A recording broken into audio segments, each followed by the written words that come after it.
राष्ट्रवादी काँग्रेस पक्षाच्या अध्यक्षपदावरून निवृत्त निर्णय आज घेतलेला आहे.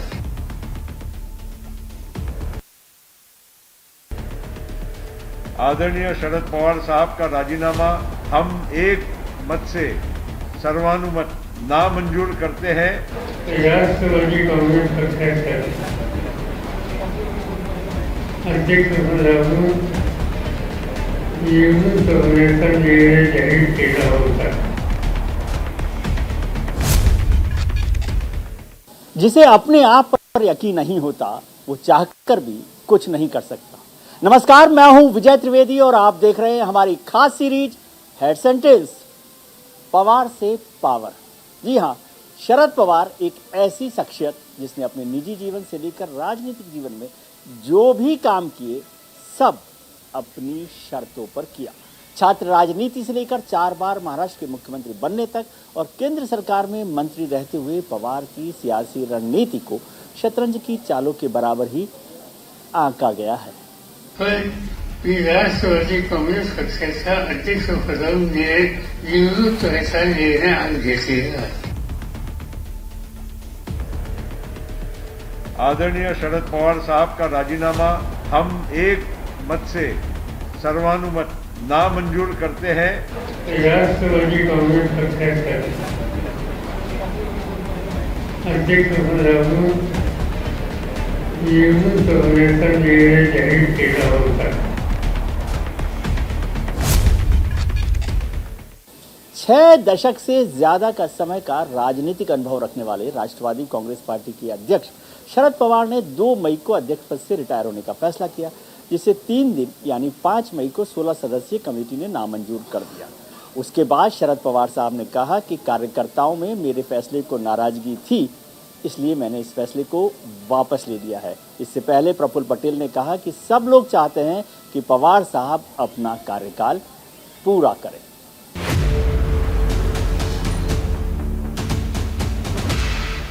बाकी फिरवावं लागते आणि ती फिरवली नाही तर तसंच आहे. आणि म्हणून वाचकी फिरवायची वेळ आता आलेली आहे. आता नक्की वेळ ही आलेली आहे की विलंब करून चालणार नाही. आणि ते काम पक्षामध्ये करायचा आग्रह मी आमच्या सगळ्या वरिष्ठ राहावे या निर्णयाचा मान दाखवून मी राष्ट्रवादी काँग्रेस पक्षाच्या अध्यक्षपदावरून निवृत्त होण्याचा निर्णय मागे घेत आहे. इससे पहले 16 सदस्यीय कमेटी ने शरद पवार के इस्तीफे को नामंजूर कर दिया था. पार्टी कोर कमेटी की मुंबई में मीटिंग में राष्ट्रीय महासचिव प्रफुल्ल पटेल ने पवार का इस्तीफा खारिज करने के लिए प्रस्ताव पेश किया. इसके बाद कमेटी के बाकी मेंबर्स ने भी इसका समर्थन किया. आदरणीय शरद पवार साहब का राजीनामा हम एक मत से सर्वानुमत नामंजूर करते हैं और उनको सामूहिक तौर से ये हम विनती करते हैं कि उन्होंने अपने इस पद पर कायम रहना चाहिए और ये जिम्मेदारी उन्होंने निभाते रहना चाहिए. और ये प्रस्ताव को हमने पारित करके अब हम पवार साहब को भी विनती करेंगे कि ये पक्ष की भावना है.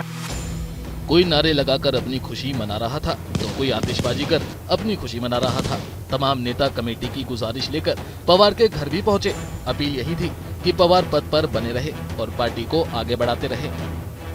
राष्ट्रवादी कांग्रेस पक्ष के दूसरे राज्यों से नेता यहाँ आकर बैठे हैं. उसमें मंत्री है, फॉर्मर मिनिस्टर भी है. और यहाँ के कार्यकर्ता का भी जो आक्रोश आप देख रहे हो, हमने कहा कि हाथ जोड़कर अब जो है आप सबका दिल जो है रखने की कोशिश आपको करनी होगी.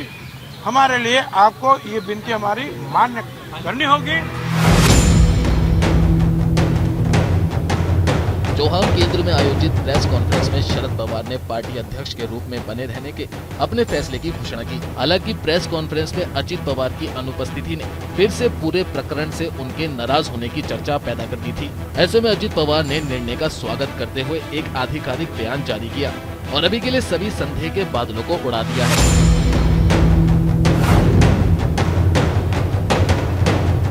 वहीं महाराष्ट्र के विपक्ष के नेता और एनसीपी नेता अजित पवार ने पार्टी प्रमुख के रूप में शरद पवार के पद पर बने रहने के फैसले का स्वागत करते हुए ऑफिशियल प्रेस विज्ञप्ति जारी की है। अजित पवार ने कहा कि राष्ट्रवादी कांग्रेस पार्टी के राष्ट्रीय अध्यक्ष बने रहने का पवार साहब का फैसला पार्टी कार्यकर्ताओं का उत्साह बढ़ाता है और महाविकास आघाड़ी की ताकत है। एनसीपी एक परिवार है और साहब के नेतृत्व में पार्टी प्रदेश और देश में शानदार सफलता हासिल करेगी। उन्होंने कहा कि उनकी उम्र और सेहत का ख्याल रखने की जिम्मेदारी सभी को लेनी चाहिए। वहीं इससे पहले शरद पवार ने प्रेस कॉन्फ्रेंस के दौरान अपना इस्तीफा वापस लेने के पीछे के कारणों को भी बताया था। उन्होंने राहुल गांधी और सीताराम येचुरी का भी जिक्र किया और बताया कि इनके अलावा कई अन्य नेताओं ने कहा था कि विपक्ष को एकजुट करने में उनकी भूमिका अहम होगी। साथ ही उन्होंने पार्टी कोर कमेटी और कार्यकर्ताओं का अनादर नहीं करने की बात कही और इस्तीफा वापस ले लिया। अजित पवार पर कही ये बात अजित पवार के प्रेस कॉन्फ्रेंस में नहीं होने के सवाल पर उन्होंने कहा कि पीसी में हर कोई नहीं आता है। अजित पवार सहित पार्टी के सभी वरिष्ठ नेता प्रस्ताव पारित करने में शामिल थे। शरद पवार ने अपने इस्तीफे से सभी को चौंका दिया था। उस दौरान तमाम दलों के नेताओं ने उनसे बात की। 2024 को देखते हुए इस्तीफा वापस लेने की अपील की। दूसरा क्या विकल्प हो सकता है राष्ट्रवादी कांग्रेस पार्टी और किसी पार्टी? जिस नेता के नाम से पार्टी बनी है और जिस नेता के नाम पर पार्टी चल रही है, वही नेता अगर पार्टी छोड़कर चला जाता है या पार्टी की लीडरशिप छोड़ देता है तो लोगों में अफरा तफरी मच जाती है। पार्टी का अध्यक्ष होना बड़ी पार्टी का, और जिस पवार साहब जैसा नेता जो गठबंधन के राजनीति का विश्व पितामह उनको माना जाता है, कोई अगर अपने पार्टी के अध्यक्ष पद पर नहीं रहेगी तो जरूर असर पड़ता है। कमेटी के फैसले के बाद जब गेंद शरद पवार के पाले में पहुंची तो उन्होंने अपना मन बदल लिया। अध्यक्ष पद पर बने रहने का ऐलान कर दिया। हालांकि बड़ी बात यह है, क्या इस्तीफे वाले दाव से पवार अपनी पावर दिखा चुके हैं या किसी बड़े दाव की तैयारी कर रहे हैं? Bureau report, news India. एक बात समझिए, यूं ही नहीं कोई साहब बन जाता। शरद पवार यानी साहब महाराष्ट्र की सियासत के महाचाणक्य। शरद पवार मतलब एक ऐसा मराठा क्षत्रप जो बड़ी बड़ी चुनौतियों का सामना करने से कभी पीछे नहीं हटा। इसका नतीजा ये रहा कि शरद पवार का 6 दशकों का सियासी जीवन जुझारूपन के किस्से कहानियों से भरा पड़ा है।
कहते हैं शरद पवार का दाया हाथ भी नहीं जानता था कि उनका बाया हाथ क्या करने वाला है।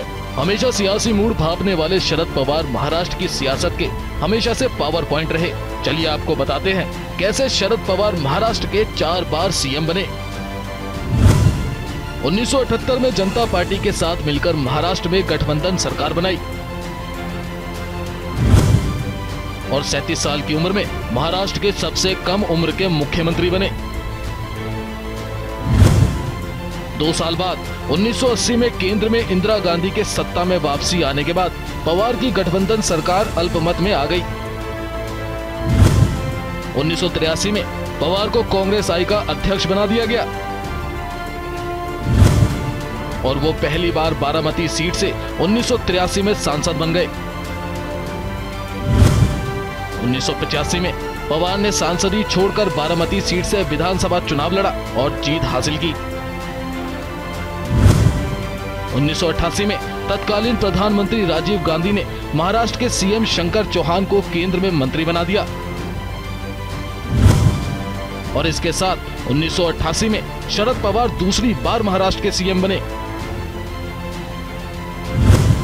1990 में शरद पवार को बीजेपी और शिवसेना से कड़ी चुनौती मिली। इसके बावजूद वो कांग्रेस की ओर से तीसरी बार सीएम बने। 1991 में शरद पवार को केंद्र सरकार की नरसिम्हा राव सरकार में रक्षा मंत्री बनाया गया और इस पद पर वो 2 साल तक बने रहे। 1993 में मुंबई दंगे के चलते राजनीतिक दबाव के कारण तत्कालीन महाराष्ट्र के सीएम सुधाकर को इस्तीफा देना पड़ा और इसी के साथ 1993 में शरद पवार महाराष्ट्र के चौथी बार सीएम बने।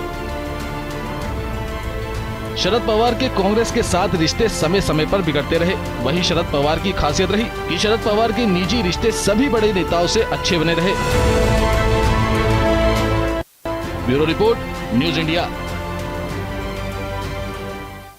राष्ट्रीय पार्टियों के प्रदेश स्तर के मुद्दों की अनदेखी का नतीजा रहा क्षेत्रीय नेताओं ने समय समय पर राजनीतिक पार्टियों को बनाने के लिए और उन्होंने इसका इस्तेमाल करते हुए अपनी अपनी क्षेत्रीय पार्टियां बनाई। समय के साथ साथ अपनी पार्टियों में वंशवाद को जगह दी।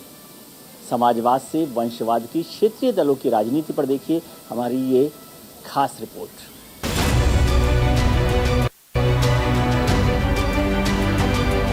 मेरा परिवार सुखी परिवार। जी हाँ, देश में मौजूदा समय में कुछ राजनीतिक पार्टियों को छोड़ दें तो राजनीतिक पार्टियों में यही देखने को मिल रहा है। राष्ट्रीय पार्टी के प्रदेश स्तर के मुद्दों की अनदेखी का क्षेत्रीय नेताओं ने समय समय पर राजनीति का इस्तेमाल किया। क्षेत्रीय नेताओं ने अपनी अपनी पार्टियां बनाई और समय के साथ साथ अपनी पार्टियों में वंशवाद की जगह दी। आइए आपको देश की ऐसी ही कुछ क्षेत्रीय पार्टियों के नाम बताते हैं जो जिन पर वंशवाद की राजनीति करने के आरोप समय समय पर लगते रहे।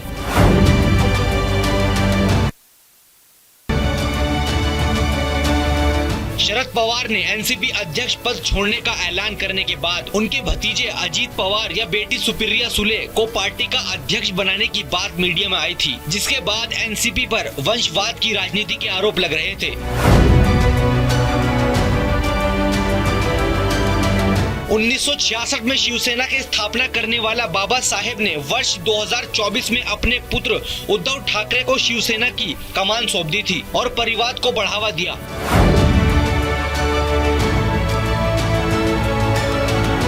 शिरोमणि अकाली दल पंजाब भारत का एक प्रमुख क्षेत्रीय राजनीतिक दल है। प्रकाश सिंह बादल के बाद सुखबीर सिंह बादल इसके वर्तमान अध्यक्ष हैं। कहा जाए तो अकाली दल में भी वंशवाद को बढ़ावा दिया।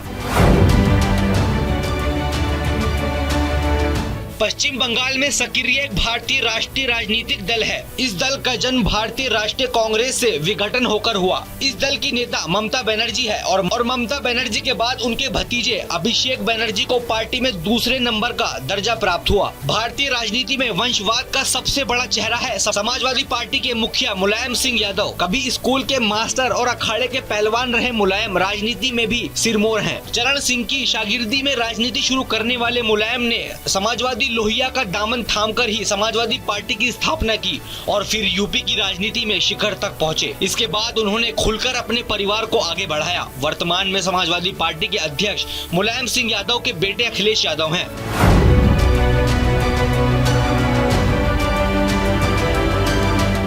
जम्मू कश्मीर के भारतीय राज्य में एक राज्य राजनीतिक पार्टी है। नेशनल कॉन्फ्रेंस के संस्थापक सदस्य शेख अब्दुल्ला थे और उसके बाद उनके बेटे फारूक अब्दुल्ला ने नेशनल कॉन्फ्रेंस का नेतृत्व किया। नेशनल कॉन्फ्रेंस में अपने पिता फारूक अब्दुल्ला के बाद उमर अब्दुल्ला ही दूसरे नंबर पर आते हैं।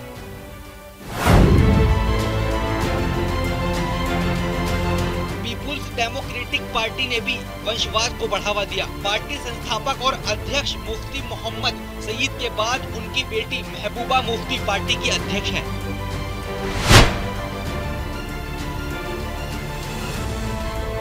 राष्ट्रीय जनता दल बिहार और भारत का एक प्रमुख राजनीतिक दल है।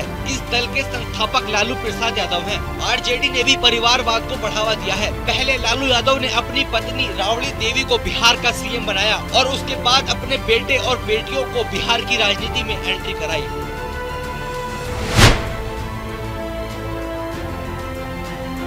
बहुजन समाज पार्टी का गठन लोकप्रिय नेता काशीराम ने किया। काशीराम के बाद मायावती इस पार्टी की अध्यक्ष हैं। पिछले कई सालों से अब बीएसपी में वंशवाद की राजनीति करने के आरोप लगे हैं। मायावती के भतीजे आकाश आनंद का पार्टी में दिन ब दिन कद बढ़ने लगा है और यहाँ तक कहा जाने लगा है कि पार्टी का अगला अध्यक्ष आकाश आनंद होंगे। क्षेत्रीय दलों का राष्ट्रीय राजनीतिक में दबदबा। देश में क्षेत्रीय दलों का दबदबा बीते कई दशकों से बढ़ने लगा है। देश की मौजूदा समय की दो राजनीतिक पार्टियों के बाद राज्यों की क्षेत्रीय पार्टियों की पॉलिटिकल पावर में इजाफा हुआ है। क्षेत्रीय दलों की पॉलिटिकल पावर संसद से लेकर विधानसभा में देखने को मिल रही है। चलिए आपको बताते हैं संसद और राज्यों की विधानसभाओं में बीजेपी कांग्रेस के बाद क्षेत्रीय दलों की स्थिति क्या है। लोकसभा चुनाव 2019 के परिणामों की बात करें तो बीजेपी के 303 प्रत्याशी चुनाव जीतकर संसद पहुंचे, तो वहीं कांग्रेस 52 सीटें जीतकर दूसरे नंबर पर रही। अन्य दलों की बात करें तो 190 लोकसभा सीटों पर अन्य दलों के प्रत्याशी जीतकर संसद पहुंचे। बात राज्यसभा में बीजेपी और कांग्रेस के बाद अन्य पार्टियों के सदस्यों की करें, मौजूदा 239 सदस्यों में राज्यसभा में बीजेपी के 92 राज्यसभा सांसद हैं, तो कांग्रेस के 31 सांसद हैं। अन्य दलों के 116 राज्यसभा सांसद हैं। केंद्र की राजनीति के बाद राज्यों की विधानसभा में क्षेत्रीय दलों की पकड़ की बात करें तो दिसंबर 2022 तक देश में कुल 4033 विधायक हैं, जिनमें से बीजेपी के 1370 विधायक अलग अलग राज्यों की विधानसभाओं में हैं, तो कांग्रेस के 771 विधायक हैं। अन्य दलों की बात करें तो 1892 विधायक हैं। अन्य दलों के विधायकों की संख्या को देखकर अंदाजा लगाया जा सकता है कि राज्यों की विधानसभा में क्षेत्रीय दल कितने शक्तिशाली हैं। Bureau report, news India. हमारे इस खास कार्यक्रम में आज के लिए बस इतना ही। अगले हफ्ते फिर मिलेंगे किसी नए मुद्दे के साथ। तब तक के लिए दीजिए इजाजत। नमस्कार।